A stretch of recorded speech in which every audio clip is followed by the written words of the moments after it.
peti ais. Okay, peti ais ni adalah barang hero hari ni. Barang hero ni apa dia? Tengok tu. Besar babe. Boleh adjust sendiri. Lepas tu dekat sini adalah macam-macam dan korang boleh adjust pakai phone juga. Dekat bahagian bawah ni adalah freezer dia. Keras kan? Freezer mestilah keras. Mana ada freezer lembut-lembut.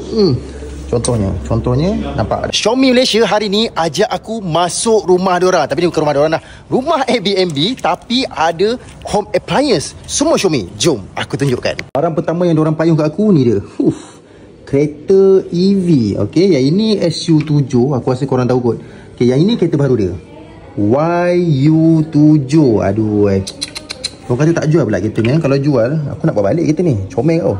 Betul-betul macam diecast. Real nampak. Seat kulit semua nampak. Yang ni SU7 warna kuning. Premium tu. Tutup sikit warna dia. Dua dalam satu. Okey, yang ini stay. Dia tak bergerak. Contoh kalau letak sini. Yang ini dia akan ikut. Dia ada sensor. Dia ikut atas bawah boleh. Yang ni tak silap aku pusing lah. Pusing 360 darjah. Pusing. Yang ini atas bawah saja. Dan ini menarik. Ini pun sama tak silap aku. Tapi bukan solar lah. Semua pakai ada plug. Ada plug. Okey, yang ini menarik.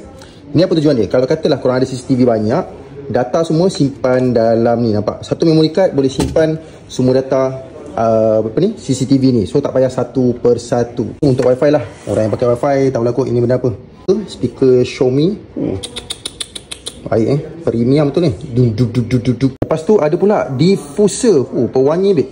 Pewangi. Dan lupa aku nak cakap, semua benda yang korang nampak ni boleh dikontrol menggunakan smartphone saja. Dia ada apa, smart home tak silap aku, apps dia. Ini lampu camping. Okey, lampu camping ni bateri boleh tahan dan lampu ni boleh tukar-tukar. Bukan warna pink je. Macam-macam warna ada, macam-macam brightness boleh adjust dekat sini. Lepas tu ada pula vacuum. Ini vacuum ni aku rasa bukan model baru, model lama. Ada anjing guys dalam ni. Anjing ni boleh dengar cakap korang. Tapi tadi aku test dia faham bahasa Cina saja. Mesin pemanas air pun ada. Ni ada Xiaomi juga. Baik, boleh adjust suhu kat sini silap aku. Ni suhu dia lah. Yang ini mesin air, tapi satulah kelemahan dia. Dia tak ada wire keluar. Wire air maksud aku.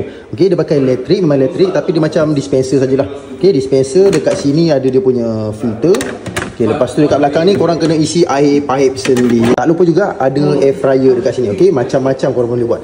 Nak masak roti ada. Nak masak nasi pun ada juga kat sini. Ini kipas. Kipas biasalah, bukan kipas aircon, kipas biasa sahaja. Lepas tu kita ada projector Xiaomi. Bentuk pun dah premium. Macam mana cahaya dia? Tengok dalam keadaan terang pun masih lagi nampak. Lepas aku dah tunjukkan tadi, apa pendapat korang home appliance Xiaomi ni? Baik beli tak?